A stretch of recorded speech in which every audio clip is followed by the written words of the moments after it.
Donc, rebonjour à tous.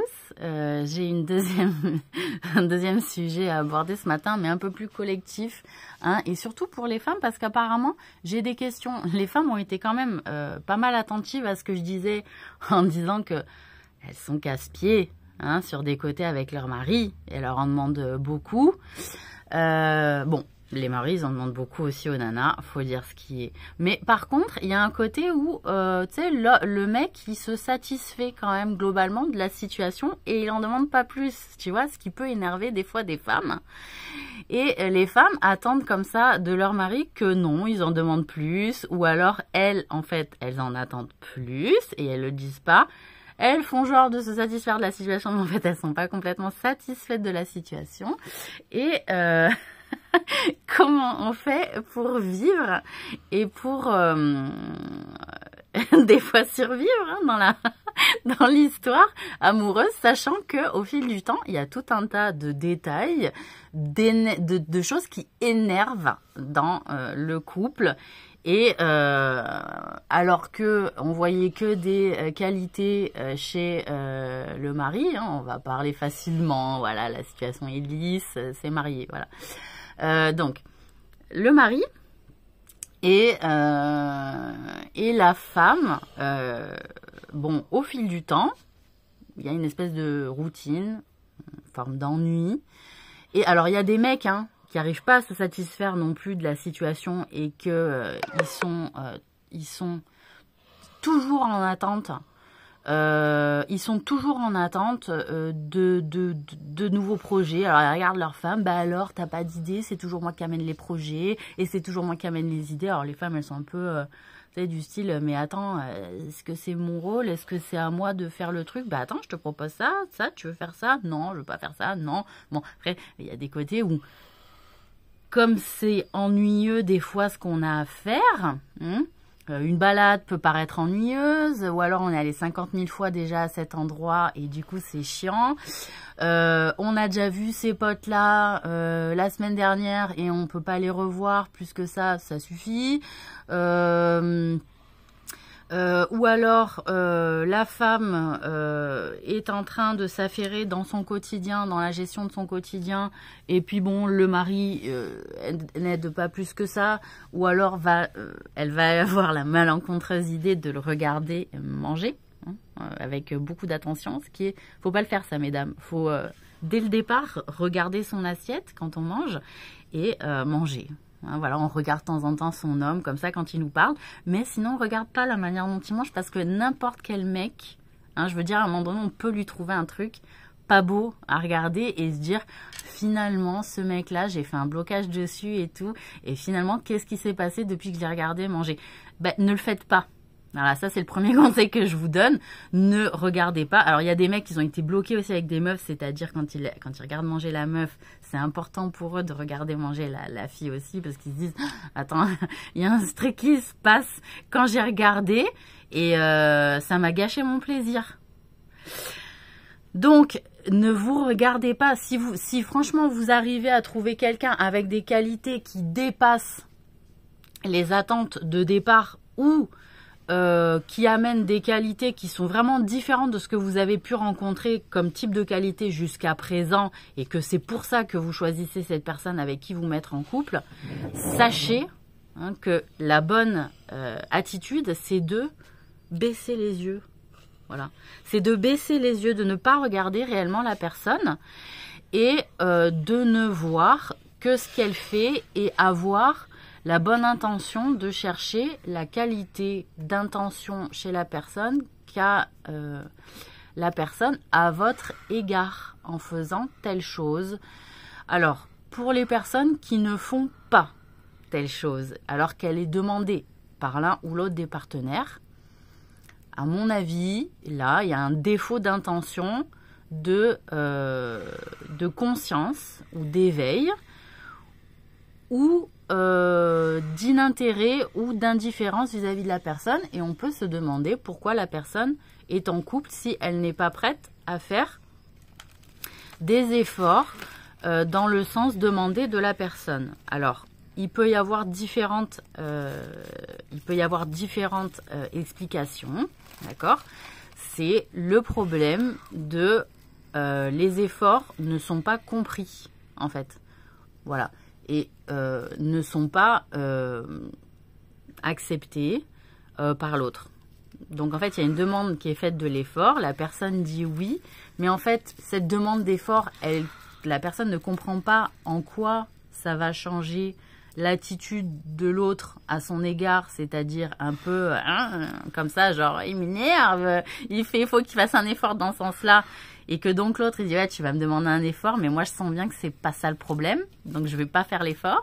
Tu vois, parce qu'il faut toujours compter aussi sur la capacité d'intelligence en fait de l'autre, hein. Faut le voir par le haut, faut essayer de pas le voir par le bas, en disant ouais il est flemmard, il est con, etc. C'est possible, hein, qu'il soit con, qu'il soit flemmard, mais ça peut être aussi l'intelligence qui dit « je sens qu'il y a autre chose et tu me demandes de faire un effort dans ce sens-là, mais je vois pas ce que ça va changer à la situation où tu me regardes et par exemple tu me surveilles. » Il y a des couples qui sont arrivés à ce niveau-là de mésentente, c'est-à-dire ils se rendent pas compte qu'il y a une mésentente parce qu'il y a le jeu de la politesse et il y a le jeu des apparences en société, donc on croit que tout va bien, mais en réalité à la maison on est hyper surveillé. Sur ce qu'on fait, sur ce qu'on fait pas, et que au lieu que la personne se concentre sur ce qu'elle a à faire pour que la maison tourne bien, pour que le couple se passe bien, donc on est concentré sur sa personne, mais en même temps, je suis dans une situation de couple, donc je suis pas tout seul, donc j'ai conscience que il faut que ça fonctionne et que ça tourne. Donc, je suis là et je dis... voilà, j'aide ma promise ou j'aide mon promis, voilà. Mais j'ai la récompense d'aider, c'est-à-dire la satisfaction de recevoir un merci et pas un non mais c'est normal, par exemple, hein, juste ça. Je dis merci, c'est cool, un bisou, viens je te fais ça, mon chéri ou ma chérie, tu vois, voilà. C'est-à-dire c'est des remerciements, c'est un jeu dans le couple normalement, c'est un jeu de remerciements constant. C'est-à-dire on se remercie sans cesse des petites attentions qu'on a l'un pour l'autre. Parce que si on est là à dire non mais c'est normal, oui, d'accord, dans un couple c'est normal de se faire du bien, etc. Mais qu'est-ce que c'est pas agréable d'entendre ça de la part de son partenaire? C'est pas ça qu'on a envie d'entendre. Hein, c'est pas comme on est à l'école où on a eu des bonnes notes à peu près la moyenne et que la maîtresse elle nous dit vous réjouissez pas, hein, vous réjouissez pas. Normalement, votre niveau, c'est normal. Donc, vous avez des bonnes notes, mais c'est basique, quoi. Tu vois ou pas? Non. C'est la gentillesse dans le couple. Hein, c'est la gentillesse. On prend par le bas et on fait monter. C'est pas le mec qui nous a eu par le haut, là. Eh ben, parce que le problème, c'est que quand on se rend compte, on s'attrape un peu par le haut. C'est-à-dire par la meilleure partie de nous-mêmes. Hein, et donc, après, c'est la chute. On s'est attrapé par le haut et après, hop, on redescend. Eh ben non. En fait, le niveau où on s'est attrapé, c'est une base. Et en fait, on doit se faire monter. C'est pas j'ai eu ça, et puis hop, pouf, c'est descendu et donc c'est la chute. Non. Voilà. Donc, les femmes qui sont là avec les détails et elles n'arrivent pas à se défocaliser dessus, déjà, premier conseil, arrêtez de parler à vos copines des détails qui vous énervent de vos mecs. Parce qu'alors ça prend encore plus d'ampleur dans votre tronche. Parce que vous l'avez dit à des copines, qui vont le dire à des copines, qui vont le dire à leur mec. Sachez-le, non, parce qu'on va arrêter de se cacher. Elles vont le dire à leur mec. Hein, parce que ça fait du bien de savoir que le couple, il leur arrive des trucs au couple à côté, même s'ils sont pas séparés, voilà, il leur arrive des trucs, nous aussi, il leur arrive des trucs, donc ça rassure, etc.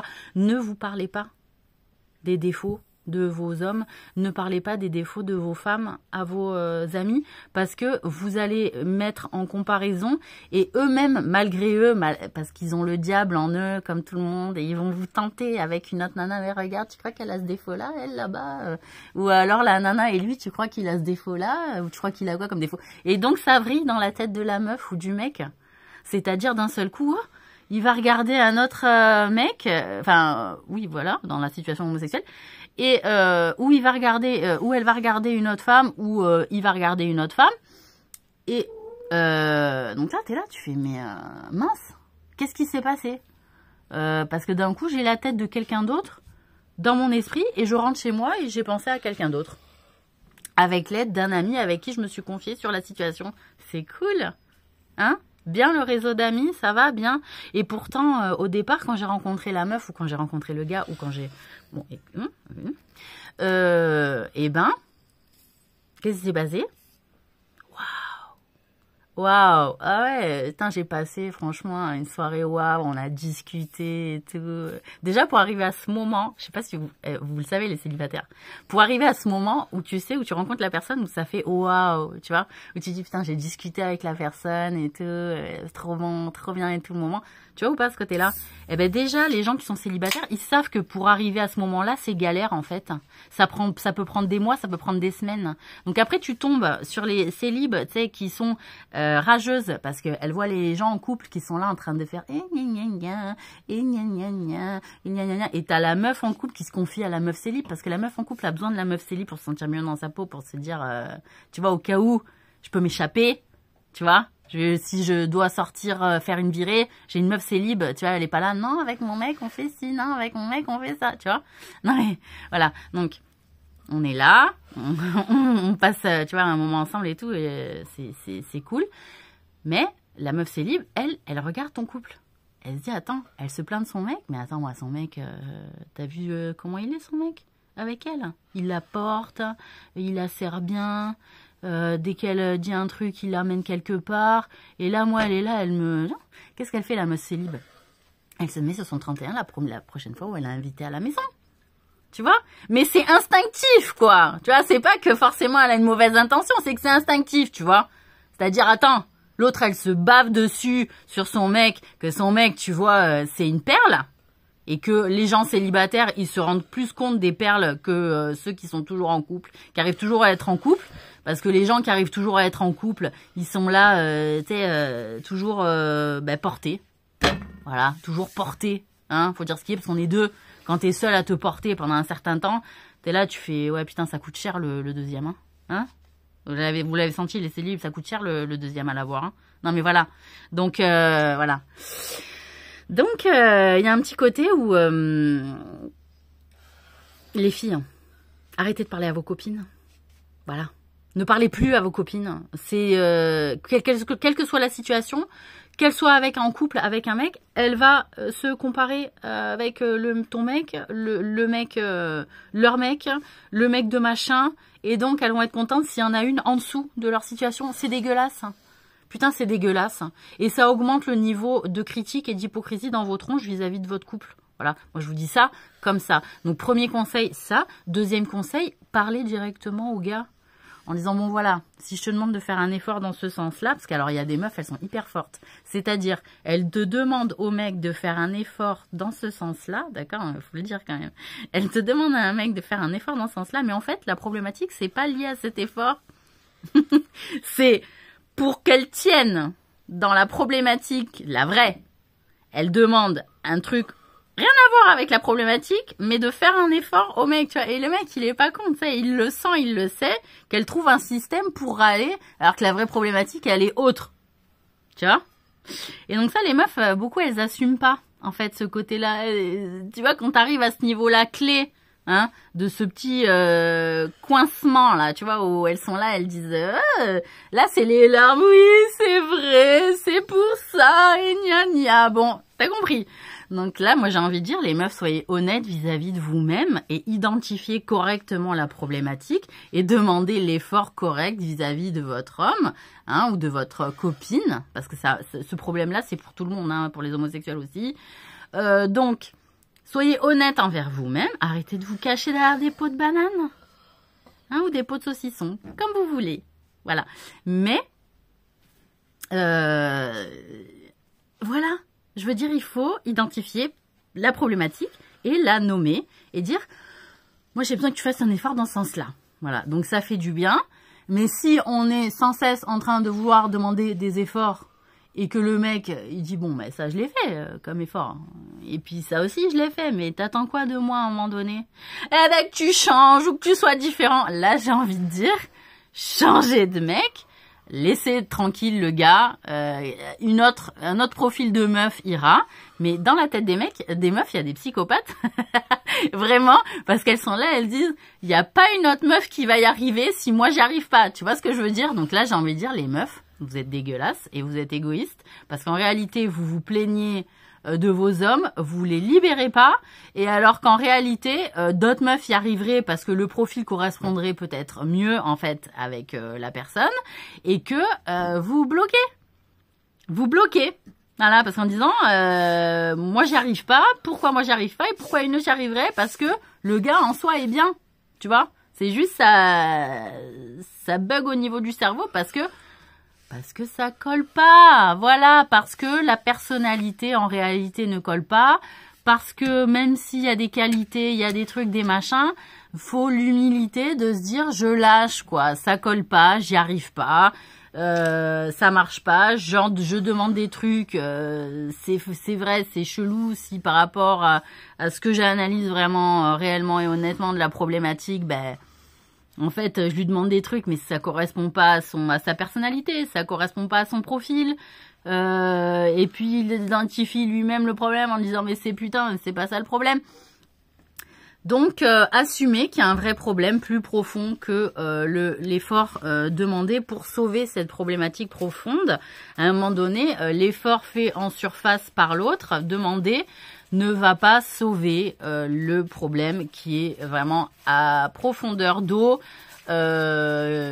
nuisible pour faire couler littéralement le couple et la santé mentale des uns et des autres. Voilà. Donc, c'était le deuxième conseil. Premier conseil, ne parlez pas à vos amis, hommes ou femmes. 2, identifiez la problématique en vous-même vraiment, nommez-la. Et que ce soit la bonne et la demande d'effort, qu'elle soit cohérente par rapport à la vraie problématique en disant attends, si je fais un effort, je fais un effort. Donc est-ce que c'est sauvable hein, aussi, on va en parler, ou est-ce que c'est pas sauvable, parce que si en réalité c'est pas sauvable, je vois pas pourquoi je vais me faire chier à faire un effort hein, sur un côté comme ça aussi, quand la problématique profonde elle est pas clairement identifiée et nommée. Voilà. 3e conseil, bah, soyez honnête avec vous-même, prenez le temps, isolez-vous, arrêtez de devoir toujours être entouré et à appeler les unes et les autres, prenez le temps, voilà, isolez-vous, réfléchissez à savoir ce qui est vraiment important pour vous dans la vie, les qualités, les défauts des uns et des autres, ce qui est important pour soi, est-ce que vous n'êtes pas passé à côté de vous dans cette vie pour être toujours focalisé sur les autres, hein, et sur leurs défauts, sur leurs problèmes à eux, et pas sur les vôtres aussi. C'est de grandes questions auxquelles il ne faut pas passer à côté. Si vous avez l'impression d'avoir raté votre vie, ben, sachez que c'est peut-être la perspective avec laquelle vous regardez votre vie qui est mauvaise, et que si vous changiez parfois de perspective et d'analyse, c'est pour ça que je parle de manière de s'isoler, parce qu'en réalité, en écoutant trop le social et les gens de bonne société et bien pensantes, il y a quand même beaucoup, et là je vais le dire, la bien-pensance, elle est quand même du côté où je te donne un conseil, un bon conseil, mais parfois je fais partie des gens qui vont saboter ta vie, hein, et puis après je vais être là pour te récupérer et te mettre un pansement sur ta vie. Bien pensant, celui qui pense bien la plaie qu'il a participé à ouvrir. Bien pensant, celui qui pense bien la plaie qu'il a participé à ouvrir. Moi, c'est ma mentalité. Hein. Voilà, et je vous souhaite un très bon week-end. Bonne fin de week-end, ouais.